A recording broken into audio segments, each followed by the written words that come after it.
Hello everybody. Next up we entertain Manchester City at the Olympic Stadium. Kick-off is at 3 p.m. on Saturday and there appears to be nothing significant in the way of engineering works apart from those between Southend, Victoria and Wickford. So happy days all round, unless of course you live in Southend or Wickford I suppose. Well, it's a bit early really for a title decider, but we're going to call it that just for a laugh really. Manchester City, of course, are at top of the league, having won all 4 out of 4 played this season. The last of these wins came from a 5-1 win over Fulham, a match which contained a goal of major dubiousness. We're not quite talking about Sammy Lee in the bent 1981 League Cup final, but we're certainly in that territory. This goal was the subject of the new innovation in football, namely the replaying of the voice recordings of referees' decisions on a programme a few days later. In some ways, the voice recordings of this particular goal might be viewed as a bit of an eye-opener. However, in these parts, we're seeing VAR operating in exactly the same way as we feared and predicted it might. The on-pitch referee allowed Ake's goal. Let's be charitable and assume that his view wasn't the clearest. What should have happened is that the bunker official should have spotted the infringement, which was pretty clear from just about every angle. He should have got on the blower and said, "Hang on a moment, the player's right in front of the keeper and he moved out of the way. I'd have a look at that one again with a view to disallowing the goal if I were you." What we actually heard was 2 officials talking over each other and the lad in the bunker not quite having the minerals to point out his presumably more senior colleague that this needed intervention. In the world of aviation, and bear with me, this is relevant, honest, airlines have this thing called crew resource management. Now, this was brought in a number of years ago following a number of rather horrific crashes where investigators found that at least part of the blame could be apportioned to a reluctance on the part of junior crew members to challenge the actions of the senior crew in the cockpit. Now, clearly the ramifications of PGMOL's finest getting things wrong are little more than raised eyebrows here and there, as opposed to the horrible deaths of hundreds of poor souls. However, Ake's goal and other episodes this season have proven that we've got an underlying issue of a similar, if less deadly nature. So maybe Mr. Webb might want to have a word with an airline or two. Moving on, and as one might imagine of a club whose self-confessed attitude to financial fair play rules is to throw ever-increasingly expensive lawyers at the problem until the authorities either run out of cash or their lawyers die, Manchester City were active in the transfer market. Though, since they are in Europe, they're unable to take advantage of the differential between English and UEFA regulations with regard to contracts lengths, like Chelsea did.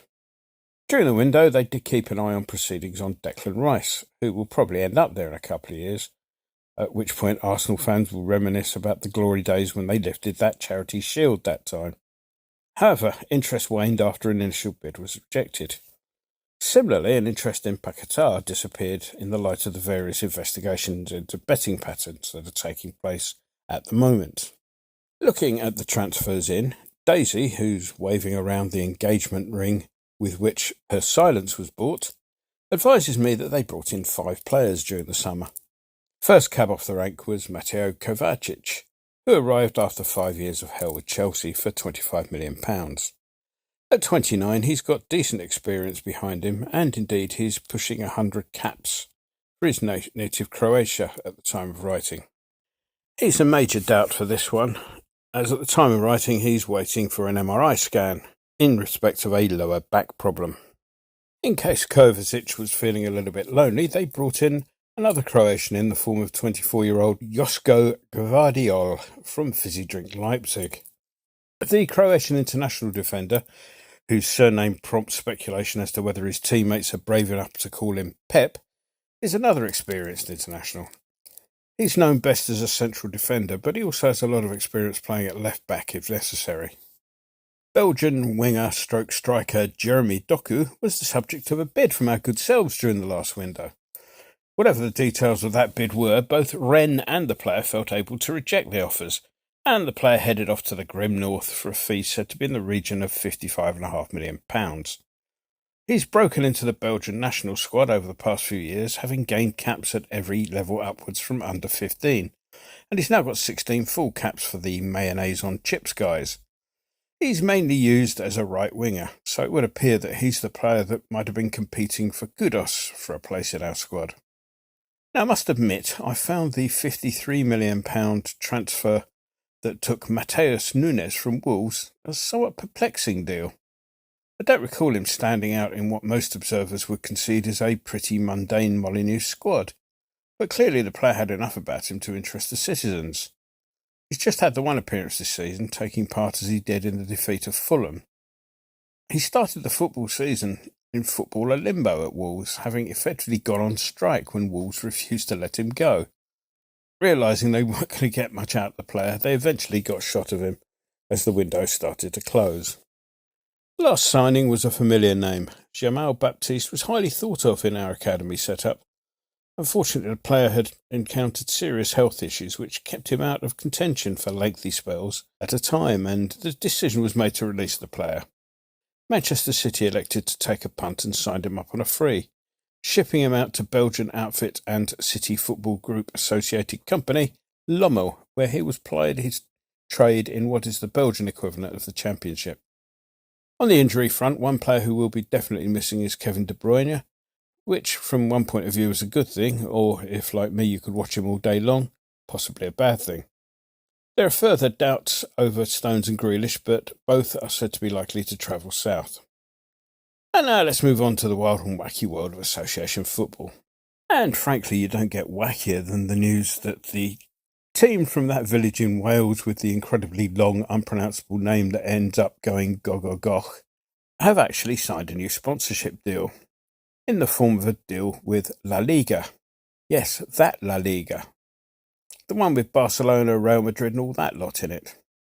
Now, in amongst all the press coverage, one vital question about the deal remains unanswered, and that is, why? Elsewhere in the village, where, at the station, a day return from one end of the platform to the other costs a tenner, a man is recovering in hospital having been beaten up by his own supporters following an ill-advised attempt to get a chance of "give us an L" going. In international news, England drew with Ukraine and beat Scotland without really trying.